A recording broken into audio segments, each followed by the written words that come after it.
Bueno, buenas tardes. No llegué a saludar a todos, pero qué lindo verlos. Es una bendición poder reunirnos nuevamente. Hoy vamos a seguir con Pedro. Así que vamos a la primera carta de Pedro.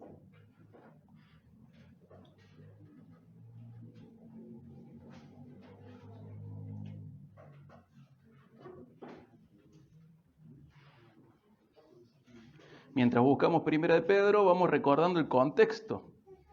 ¿Se acuerdan que teníamos que recordar que Pedro le escribe a un grupo de hermanos que ha sido perseguido por parte del Imperio Romano, ha sido perseguido por parte del Estado romano, ¿sí? Les echaron la culpa a ellos y a los judíos por incendiar Roma. Entonces ellos huyen para conservar sus vidas, para conservar su integridad y están en el medio de esa dispersión.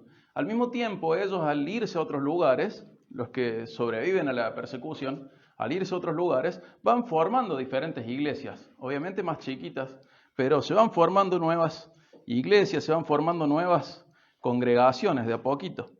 Entonces, hoy vamos a ver cómo es el trato dentro de la iglesia, porque se acuerdan que estuvimos viendo cómo tenía que ser el trato del cristiano con la sociedad. Termina el capítulo 4 diciendo que el Señor nos va a juzgar a todos nos va a juzgar. Entonces, tenemos que ver cómo son las relaciones, las actitudes de las relaciones adentro de la iglesia, intraeclesiásticas. Nosotros también debemos recordar que Pedro es un apóstol de Cristo.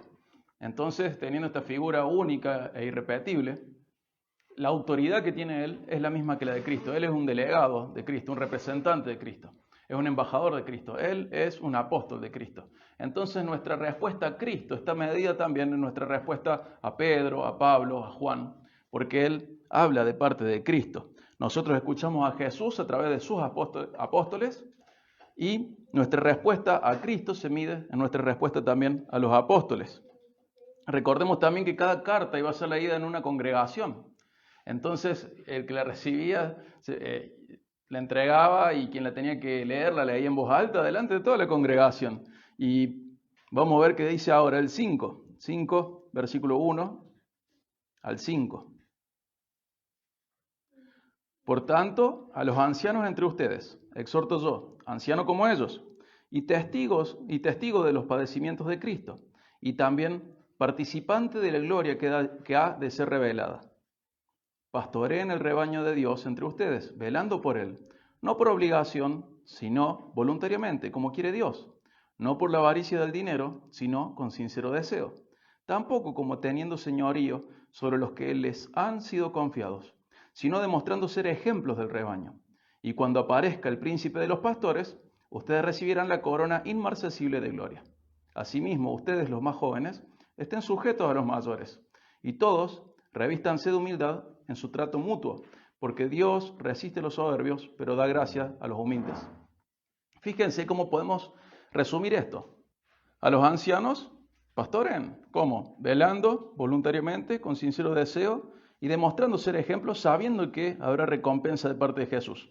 A los más jóvenes, estén sujetos a los mayores y todos revístanse en humildad. Ese sería el resumen del gran párrafo, sacando algunas partes, pero lo vamos a ir dividiendo, ¿verdad?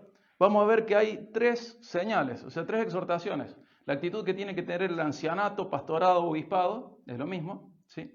La actitud que tienen que tener los más jóvenes, vamos a ver quiénes son esos más jóvenes, y la actitud que tenemos que tener todos, ¿sí? Están esas tres tiradas de línea de parte de Pedro, en realidad de parte de Dios, a través de Pedro, y tira esta línea a los ancianos, a los jóvenes y a todos.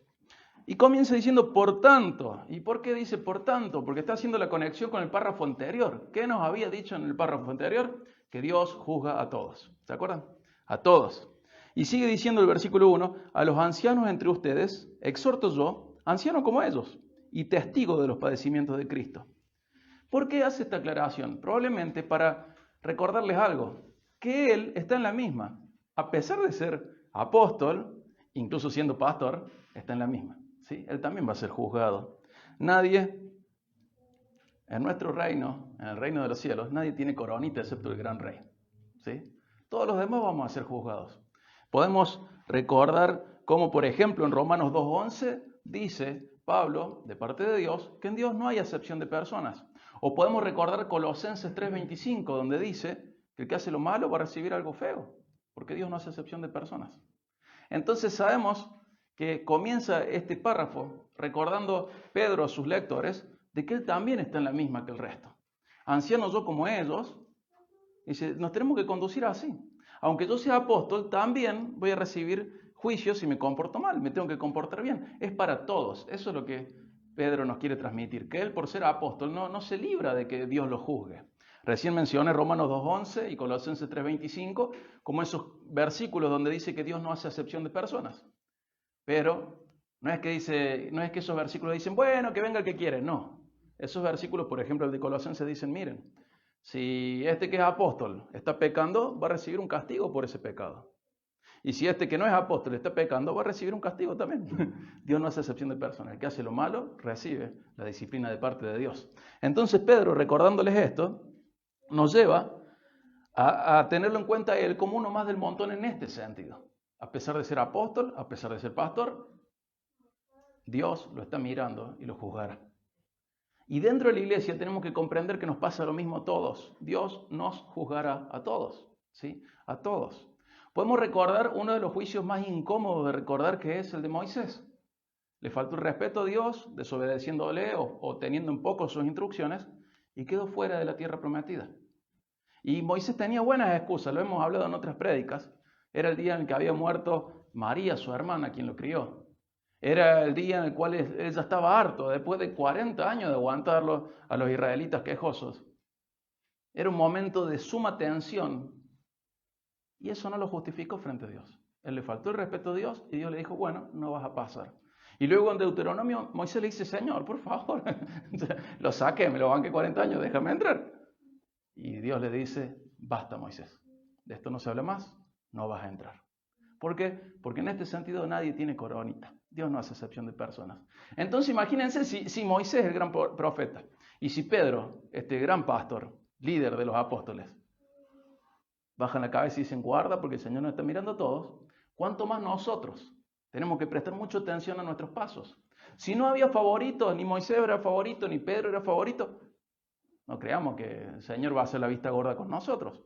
Entonces, Pedro les recuerda a sus lectores que todos tienen que recordar que van a ser juzgados por Dios. Y Pedro enfatiza de esta manera la igualdad frente a Dios, señalando que Él es como el resto en esto, aunque sea apóstol de Jesucristo. Y dice también, y también participante de la gloria que ha de ser revelada. Fíjense que es la misma idea, es como enfatizando lo mismo. A pesar de que voy a ser glorificado y que se me va a revelar gloria, no tengo coronita.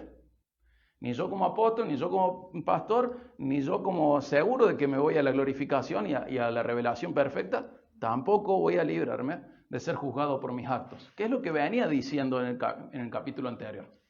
La idea es que todos prestemos atención, porque el Señor nos está prestando atención. Prestemos atención, porque el Señor sí nos está prestando atención. Dios nos mira y pesa nuestras obras.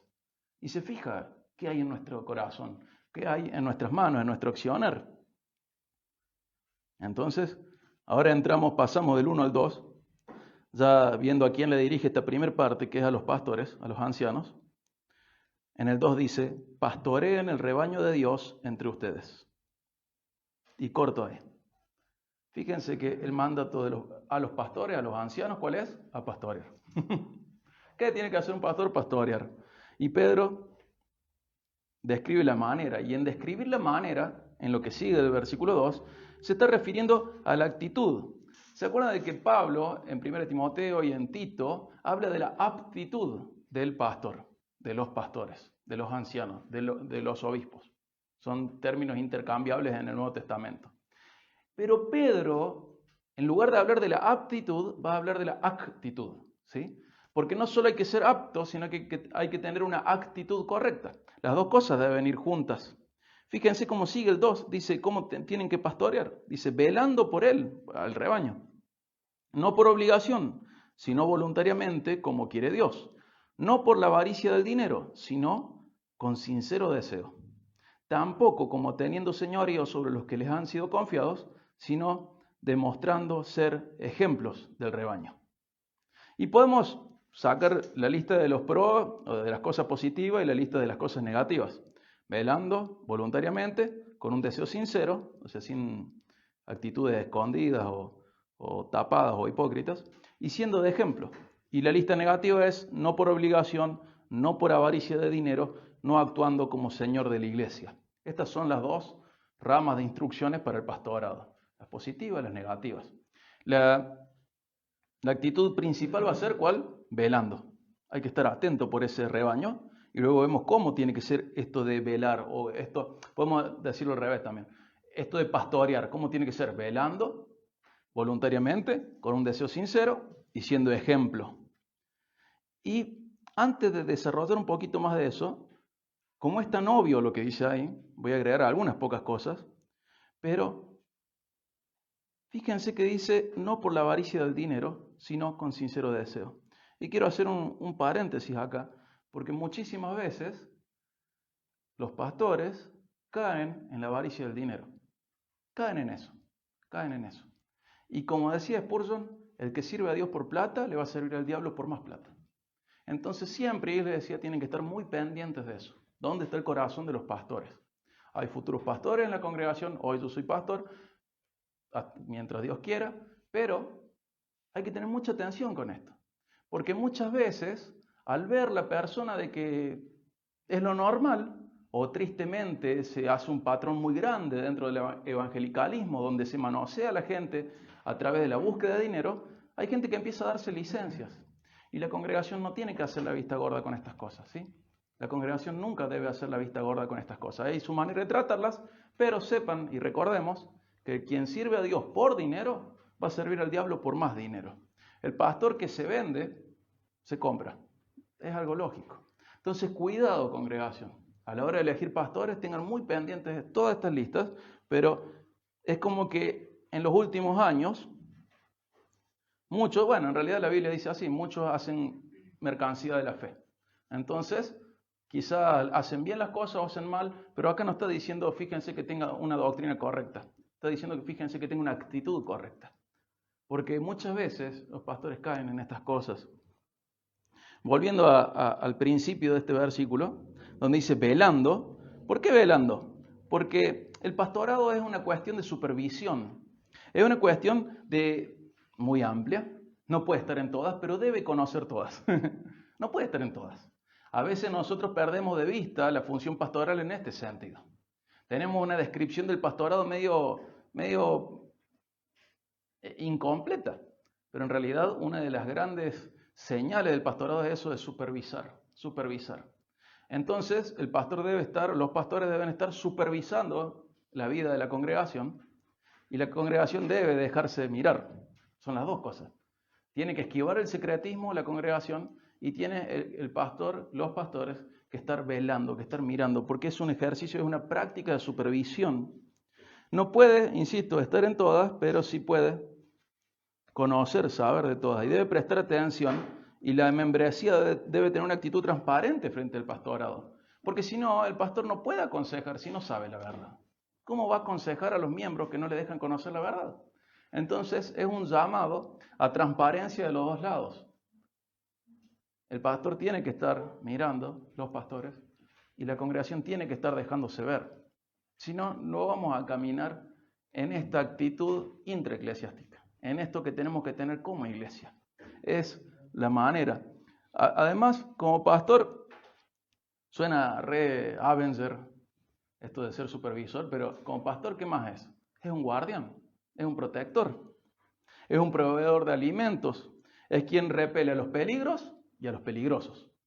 Las dos cosas. Es la función pastoral esa. No es una función compartida, es la función pastoral. Y es muy difícil de cargar y muy incómoda, pero para eso están los pastores. Tiene que estar pendiente, insisto, velando voluntariamente, con deseos sinceros, o sea, no con deseos escondidos, no me sale ahora el término, con segundas intenciones, siendo ejemplo, no por obligación, no por avaricia de dinero, no actuando como señor de la iglesia. Y estas son actitudes, y siempre la actitud debe estar acompañada de la aptitud. Si algunos de ustedes han jugado al fútbol conmigo, saben que tengo una excelente actitud y una pésima aptitud.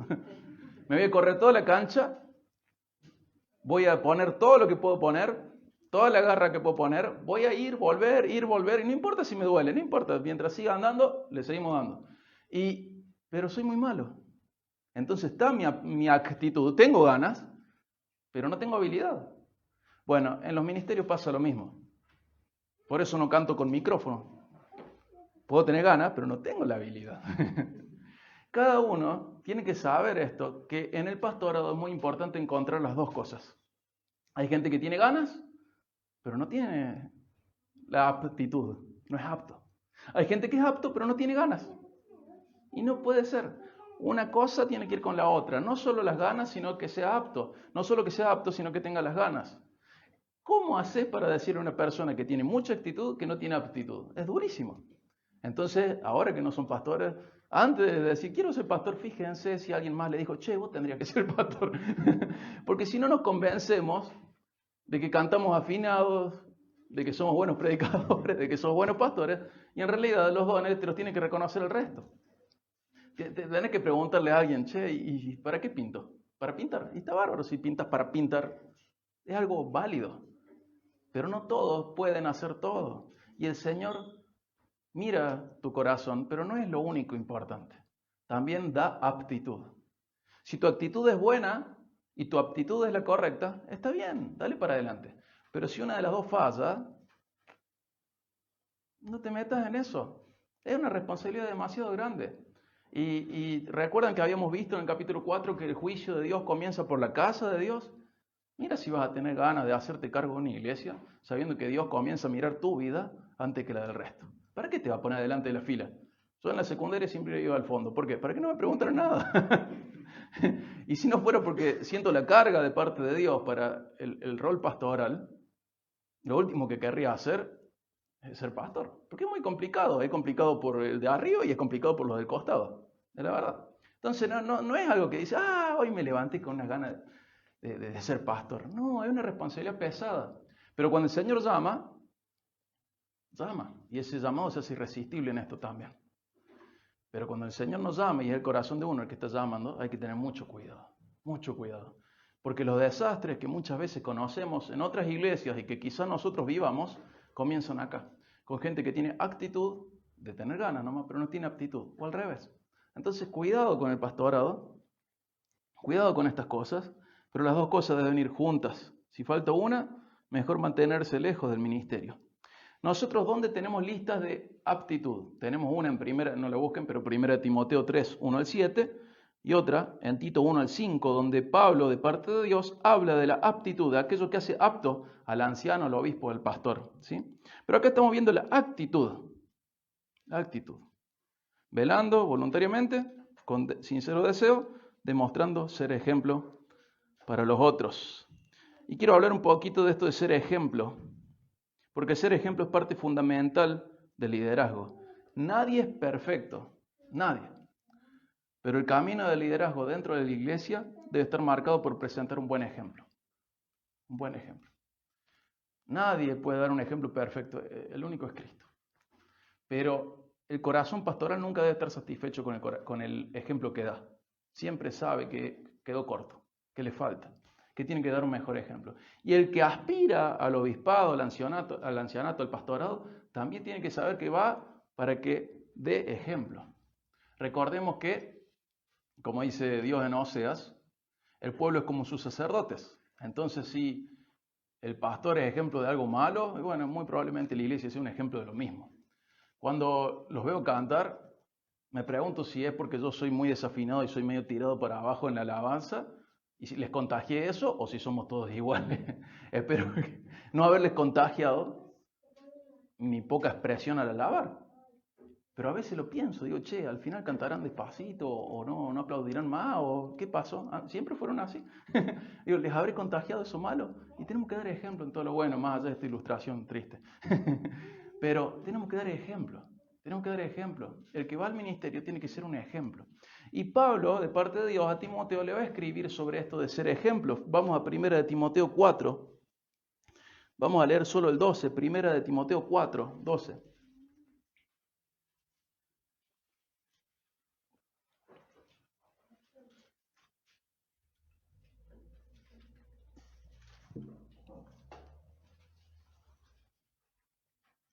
Ya llegaremos en una serie de predicación a Timoteo, así que no vamos a ampliar tanto, pero Pablo acá habla de lo que se le manda a un pastor.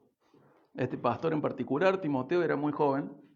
No era muy joven, quiero hacer una salvedad, era un joven mayor, 35, 45 años, en ese rango, ¿sí? Un joven como un pibe, un joven mayor, ya 20 años de joven, uno de 18 años con 20 de experiencia, un joven que ya casi que se le está cayendo la juventud, pero en la Biblia hay un patrón bastante marcado que es entrar a los ministerios a los 30 años en el Antiguo Testamento. Jesús hace lo mismo y al sacerdocio pasaba más o menos lo mismo y Timoteo también está más o menos en esa edad, pasado los 30, cerca de los 40, y Pablo le manda a este pastor de parte de Dios: no permitas que nadie te menosprecie, no permitas que nadie menosprecie tu juventud, sino sé ejemplo de los creyentes en palabra, en conducta, en amor, en fe y en pureza.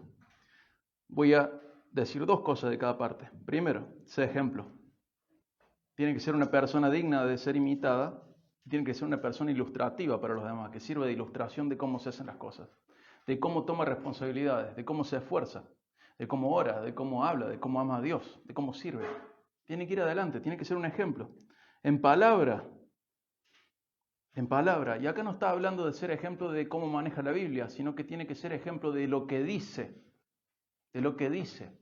El Señor Jesús nos enseñó que cada uno de nosotros va a ser juzgado por sus palabras y vamos a dar cuentas frente a Dios de cada palabra ociosa que digamos. Fíjense si será importante aprender a callarse. No recuerdo quién dijo que tardamos 2 años en aprender a hablar y toda la vida en aprender a callarnos. Tenemos que ser ejemplos de palabra, de la manera de hablar. No tiene que haber ni falsedad, ni malas palabras, ni insultos, y tiene que morar la palabra de Cristo en abundancia en esa persona. Ejemplo en palabra, ejemplo en conducta, una manera de vivir con integridad, en santidad, apartado del pecado, deseando más y más santidad. En amor, ¿cómo se va a ver el amor? En servicio a los demás, en tener una actitud servicial hacia los demás. En fe, acá de nuevo no está hablando de la doctrina, sino que está hablando de ser una persona confiable. Lo que dijo va a ser. Su sí es sí, su no es no. No anda con palabras que no va a cumplir, ni va a fallar en lo que dice. Tiene que ser una persona confiable, digna de confianza, de fidelidad. Y el último es de pureza. Y sabemos que la pureza viene a través de la transformación del Espíritu Santo que llega a través de alimentarnos de la Biblia.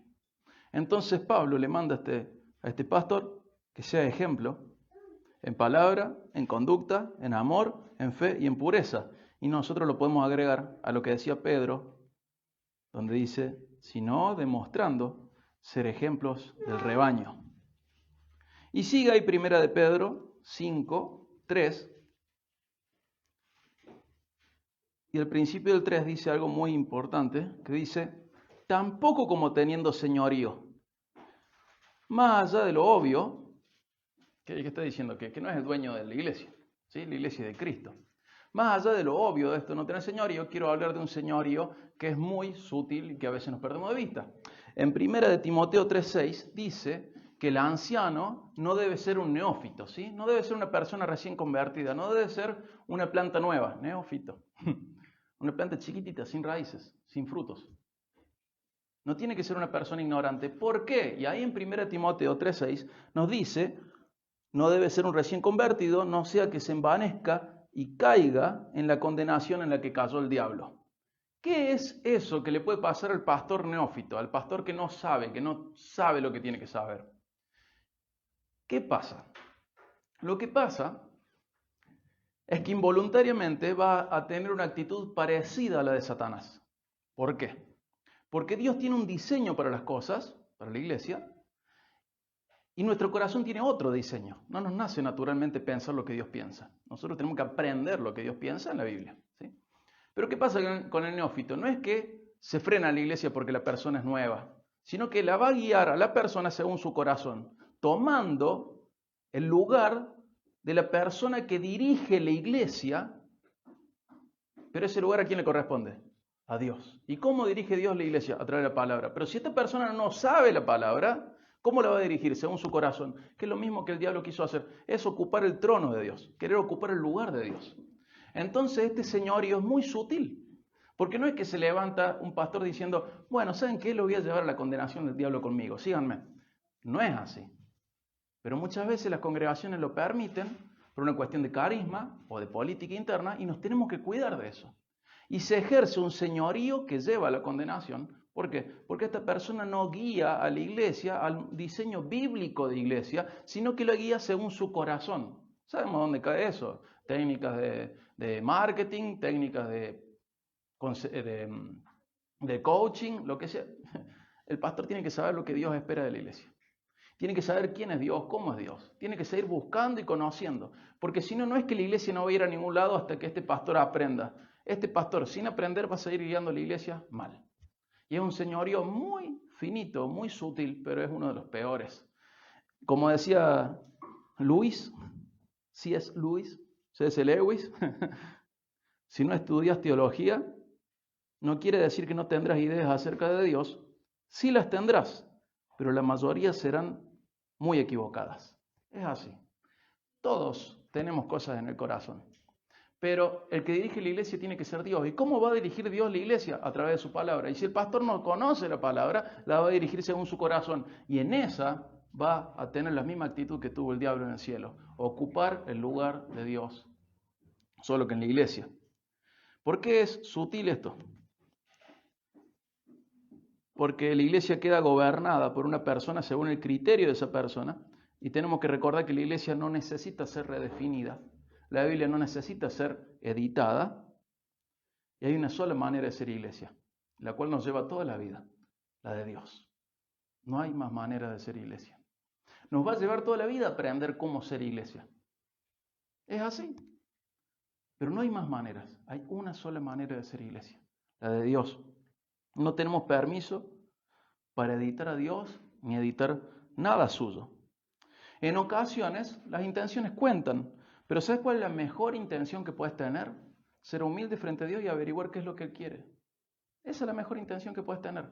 No es que el Señor va a decir, ay, pero lo hizo con una onda, con un cariño, lo hizo. No, si lo ofendió, lo ofendió. Todo el Antiguo Testamento, no todo, gran parte del Antiguo Testamento está, en parte, para mostrar cuán detallista es Dios con respecto a lo que Él exige de su pueblo. Ver que Dios dice, no, me da lo mismo, chicos, si quieren hagan imágenes, si no quieren no hagan imágenes.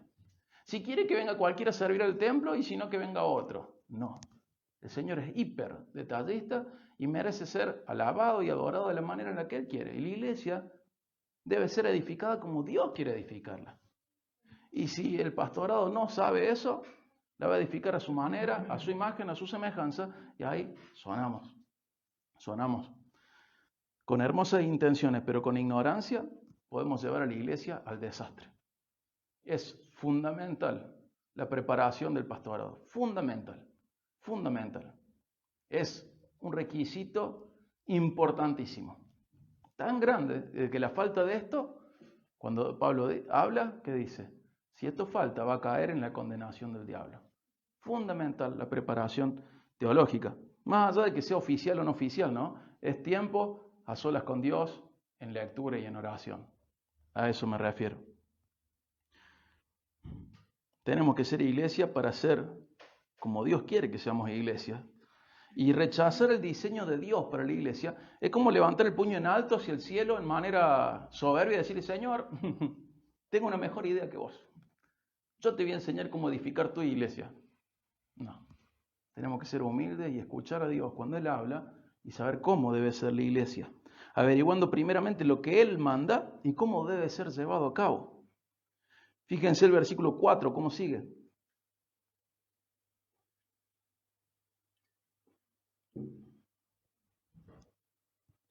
Y cuando aparezca el príncipe de los pastores, ustedes recibirán la corona inmarcesible de gloria.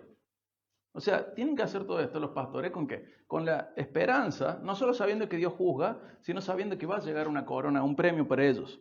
Todo lo anterior debe ser hecho con las expectativas de esta recompensa. Y ojo, Dios no nos manda a ser populares, Dios no nos manda ni siquiera a ser queridos o aceptados, Dios nos manda a ser fieles a su palabra. Ahora, no sé cuántos de ustedes tendrán la carga pastoral, y menos después de ahora, pero esto es lo que manda el Señor. Que lo hagamos sabiendo que hay un juicio sobre nuestras acciones y sabiendo que hay una recompensa también. Y habla de esa corona, y recordemos en qué contexto estamos. Estamos en contexto romano, pero greco-romano. Entonces está bastante fresca la idea de las Olimpiadas y de la corona de laureles. Por eso dice, van a recibir una corona, pero una corona que no se marchita. Porque la de los grandes atletas, con toda esa gloria y esos premios y esos permitidos o esa manera de halagarlos que tenían a los ganadores, a los vencedores, no son nada, todo eso se marchita. Pero la recompensa que Dios da no se marchita. Entonces Pedro nos llama a tener presente eso en el ministerio, de decir, bueno, tenés que saber que Jesús premia al pastorado fiel. Aunque pase desapercibido en este mundo, Dios sí lo tiene en cuenta. Entonces, hemos visto un poco de lo que se le pide a los ancianos en estos versículos, y da fiaca ser el pastor, ¿no? Por tanto, los ancianos entre ustedes exhorto yo, anciano como ellos, y testigo de los padecimientos de Cristo, y también participante de la gloria que ha de ser revelada, pastoreen el rebaño de Dios entre ustedes, velando por él, no por obligación, sino voluntariamente, como quiere Dios. No por la avaricia del dinero, sino con sincero deseo. Tampoco como teniendo señorío sobre los que les han sido confiados, sino demostrando ser ejemplos del rebaño. Cuando aparezca el príncipe de los pastores, ustedes recibirán la corona inmarcesible de gloria. Y ahora tocaron 4 versículos para los pastores, viene uno para los otros, medio para los otros. Asimismo, ustedes, los más jóvenes, estén sujetos a los mayores. Y cortamos ahí. Y les cuento que acá tenemos un problema hermenéutico. Nadie sabe a qué se refieren los jóvenes. Porque estaba hablando del liderazgo de la iglesia y ahora pone como en contraparte los jóvenes. Entonces hay 2 teorías. Hay 3, pero hay 2 que son más fuertes. O estos jóvenes son los jóvenes de edad que tienden a tener un problema con la autoridad, que es un clásico, ven, no es nada nuevo. O estos jóvenes son los diáconos. Nadie sabe cuál de los 2 es. Pero a los 3, les viene bien el mismo consejo. ¿Sí? Entonces, dice, los jóvenes que decía ahí, estén sujetos a los mayores. Hablando de los ancianos, pastores, obispos. Entonces, de todas maneras, el mandato viene bien para ambos casos, aceptar el liderazgo del pastorado. Sean diáconos o sean más chicos en edad, tienen que aceptar esto. ¿Qué tema, no? El reino de los cielos no es una democracia. Tenemos un rey, el Señor reina. Y la iglesia, en cierto sentido, tampoco es una democracia. Tampoco. Hay responsabilidades que el pastorado no comparte con nadie. Para bien y para mal, en el sentido de para lo lindo y para lo feo. No es una democracia. Podemos entender que hay partes que sí son democráticas. Pero hay cosas en las cuales el pastorado queda solo para decidir. Solo. No hay iglesia horizontal. Eso fue una mala idea siempre. La iglesia tiene cierta estructura, ciertas funciones diferenciadas. Y se le pide más al pastor, a los pastores, siempre tenemos que apuntar a la pluralidad de pastores, pero no es un sistema democrático pleno. ¿Hay un gobierno mixto de la iglesia? Sí, hay cosas que se deciden entre todos, toda la membresía. Hay cosas que se decide el cuerpo pastoral en combinación con el diaconado, pero hay cosas que va a decidir solamente el pastorado. Se les pide más y es así. Hay responsabilidades que el pastorado no comparte con nadie y los carga solos, no porque el pastorado quiera, sino porque Dios le exige al pastorado cargar solo con esas responsabilidades. Suena re feo, pero el modelo bíblico es así, suena horrible y es incómodo para todas las partes involucradas, pero el modelo bíblico es así. Entonces, sean jóvenes de edad o diáconos, Hay que aceptar el liderazgo pastoral. Y ojo, esto también hay que tener en cuenta siempre. No es un mandato de los pastores a someter al resto, sino que es un mandato del resto a aceptar el liderazgo, que no es lo mismo. Sucede lo mismo con el matrimonio, ¿se acuerdan? No le dice, vos varón, somete a tu esposa. No, le dice a la mujer que acepte el liderazgo de su esposo, el liderazgo espiritual, el liderazgo. Pero no es un mandato del hombre a someter a la mujer, de ninguna manera. Es un mandato de la mujer a aceptar el liderazgo del matrimonio de parte del hombre. Y acá sucede lo mismo, no es un mandato de los pastores a someter a la iglesia, porque esto es hiper peligroso y es malo, es pecaminoso. Es un mandato de la iglesia, a la iglesia para aceptar el liderazgo del pastorado. ¿Sí? Y termina ahí el 5b diciendo, todos revístanse de humildad en su trato mutuo, porque Dios resiste a los soberbios, pero da gracia a los humildes. Todo esto, todo lo que hemos leído, ¿cómo tiene que ser? En humildad, en humildad. Por un lado, el pastorado tiene que ser en humildad, el diaconado tiene que ser en humildad. Toda la congregación con una actitud de humildad. Y Dios merece esa actitud en el corazón de todos nosotros, humildad. Pero fíjense qué interesante que acá nos está hablando también de convivencia, de algo que nos conviene, conveniencia. De conveniencia. Dice, ¿qué dice ahí? Revístanse de humildad en su trato mutuo, porque Dios resiste a los soberbios, pero da gracia a los humildes. Entonces está diciendo, en esta parte está diciendo, tenés que ser humilde porque a vos te conviene, porque Dios da gracia a los humildes. Es una cuestión de conveniencia. No es una cuestión solamente de que Dios es digno, que es la más importante, sino que además te conviene a vos caminar en humildad frente a Dios. Siempre nos conviene tener esta actitud del corazón. ¿Por qué? Porque Dios da gracia al humilde, pero rechaza, repele, echa fuera, se aleja del soberbio. ¿Cuál es el problema acá que tenemos? Que lo que acabamos de leer, sea para los pastores o sea para el resto, es pesado lo que leímos. Para mí es incómodo predicarlo y leerlo y decirlo y explicarlo, también es incómodo. Pero ¿en dónde se ve la humildad espiritual? En decir, bueno, el Señor ha hablado y tenemos que hacerlo así. ¿Y la soberbia espiritual en dónde está? No me gusta lo que Dios dice acerca de la iglesia. Entonces le voy a ofrecerle un mejor plan a Dios y le digo, mira, déjame que yo edifico tu iglesia, en realidad estoy edificando la mía, si es según mi corazón. Pero el Señor nos manda a ser humildes porque Él es digno de nuestra humildad y además a nosotros nos conviene como iglesia aceptar el diseño de Dios. ¿Es incómodo? Sí, porque nuestros corazones están caídos, nuestras emociones están caídas, nuestra mente está caída. Somos caídos. ¿Es incómodo el diseño de Dios? Sí, nos molesta por ahí algunas cosas de la hombría, de la feminidad, nos molestan cosas del matrimonio, de la paternidad. Queremos hacer la nuestra, desde siempre, desde el huerto del Edén. Puedes comer de todas las frutas, menos de esa. Quiero esa. Nos indigna que alguien nos imponga su voluntad. Eso es un clásico entre nosotros. Desde Adán para acá, todos hijos de Adán, todos rebeldes. Y ahora, iglesia, tenemos que tomar una decisión. ¿Vamos a ser humildes frente a la palabra de Dios o nos vamos a rebelar? El pastorado tiene una forma, el resto tiene que aceptar el liderazgo del pastorado y todos tenemos que tener humildad. ¿En qué? En hacer lo que Dios nos pide a cada uno. ¿Es incómodo? Sí, sería re fácil decir, bueno, pero yo voy a pastorear como yo quiero, como a mí me sale, y decir, bueno, en vez de tener todas estas materias pendientes, no, yo a mí mismo me aprobé. No, la actitud de humildad va a estar reflejada en esto. Va a estar reflejada en cómo tomamos la palabra de Dios. Y es hermoso recordar esto. Bueno, hago un resumen. Los pastores pastorean como velando voluntariamente, con sincero deseo, demostrando ser ejemplos y sabiendo que habrá recompensa de parte de Jesús.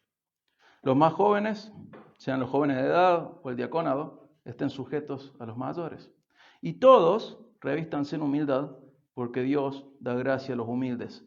Y todos, recordemos esto, estamos esperando al príncipe de los pastores, al pastor supremo. Un día, todos los pastores de la tierra vamos a dejar de ser pastores. Y es hermoso. Y todas nuestras faltas no van a estar más. Todas nuestras carencias y pecados en nuestro pastorado no va a estar más. Y así como deseamos un gobierno perfecto de Cristo, un gobierno pleno de Cristo y nuestra salvación plena, tenemos que seguir esperando ese pastorado pleno de parte de Cristo. Y está ahí nuestra esperanza. Nuestra esperanza final está ahí, esperando al príncipe de los pastores. O de otra manera se podría traducir como el pastor supremo. A ese pastor que nos falla, estamos esperando. Y cada falla, cada pecado, cada caída de los pastorados terrenales es un estímulo más para esperar a aquel que no falla, que no cae y que nunca caerá. El pastor perfecto, el supremo pastor, el príncipe de los pastores. Y tenemos de nuevo esta expectativa que la podemos tener frente al gobierno, frente a la paternidad. Es decir, nuestros padres fallan, pero mi Padre eterno no falla. Nuestros gobiernos fallan, pero estamos esperando el reinado pleno y consumado en plenitud de nuestro gran Rey Cristo. Nuestros pastores fallan, pero estamos esperando el regreso de nuestro gran pastor. Y esa expectativa tiene que estar en nuestros corazones y cada falla nos tiene que llevar a desear más al cielo, más el regreso de Cristo, más y más. Es un estímulo. Así como cuando nuestros cuerpos se enferman, podemos tener un estímulo de deseo del cielo donde nuestro cuerpo no se va a enfermar más. Así como cuando nuestros gobiernos nos roban, podemos tener un estímulo para decir, ¡ay, que venga Cristo a reinar de una vez y establezca un reino justo, en plenitud! Así como cuando nuestros padres fallan, decimos, bueno, pero nuestro Padre eterno no va a fallar nunca y siempre va a estar. De la misma manera podemos ver las caídas de los pastores, las fallas de nuestros pastores, las limitaciones de nuestros pastores y estar deseando a través de esto que el gran pastor regrese, porque ese sí que no falla y ese sí que no cae. Siempre esperando el príncipe de los pastores y como dice Hebreos 10:37, porque dentro de muy poco tiempo el que ha de venir vendrá y no tardará. Y como dice el Salmo 103, el Salmo 103, sepan que Él, el Señor, es Dios. Él nos hizo y no nosotros a nosotros mismos. Pueblo suyo somos y ovejas de su prado. Somos ovejitas del Señor. Somos suyos. Esperemos al gran pastor, ¿sí? Vamos a orar para finalizar. Padre, te damos gracias por la claridad de lo que acabamos de leer. Rogamos, Señor, que trabaje en nuestros corazones para que podamos tomarlo de buena gana esto. Nos es incómodo leer lo que leímos, Señor. Vos levantás responsabilidades, levantás exigencias, mandás, ordenás, diseñaste tu iglesia. Te pedimos humildad para aceptar el diseño tuyo, Señor. Te pedimos que nos hagas identificar la soberbia cuando queremos ostentar osadamente tener mejores ideas que vos. Ayúdanos, Señor, a ser humildes a tu palabra, humildes frente a vos, y que podamos construir la iglesia conforme a tu diseño, conforme a tus planos. Cuidanos, Señor, a nosotros y a quienes nos rodean de corazones soberbios, con ideas propias, que no aceptan el orden que vos estableciste. Ayúdanos a tener la actitud correcta frente a vos, Señor. Ayúdanos a todos a devolverte la iglesia a vos, para que vos la edifiques según tus términos, según tus mandatos, según tu voluntad, según tu corazón. Perdónanos porque muchas veces, estando en el pastorado o fuera de él, nos enseñoreamos de la iglesia, queriendo que tenga la forma que a nosotros nos parece, en lugar de la forma que vos revelás en las Escrituras. Padre, por favor, hacenos una iglesia sana. Sana nuestros corazones, limpialos de malas doctrinas, de malas enseñanzas, de malos aprendizajes, de cosas que brotan de nuestra naturaleza. Limpianos, Señor, de eso, para que la iglesia sea edificada por tu Hijo y de manera cada día más perfecta. Rogamos tu bendición sobre nosotros, Señor. Por favor, ayúdanos a aceptar tu palabra y ponerla en práctica. Gracias, Padre, porque escuchás esta oración. Gracias, Padre, porque sos claro cuando te revelás. Gracias, Padre, porque podés alumbrar nuestro corazón, así nosotros vemos lo que está mal y lo echamos fuera. Gracias, Padre, porque no solo nos dejaste con los planos, las indicaciones, sino que además está tu compañía con nosotros y vos brindás de tu amor para con nosotros, para que lo compartamos y brindás de poder para nosotros, para que te obedezcamos. Gracias, Señor. En el nombre de Jesús. Amén.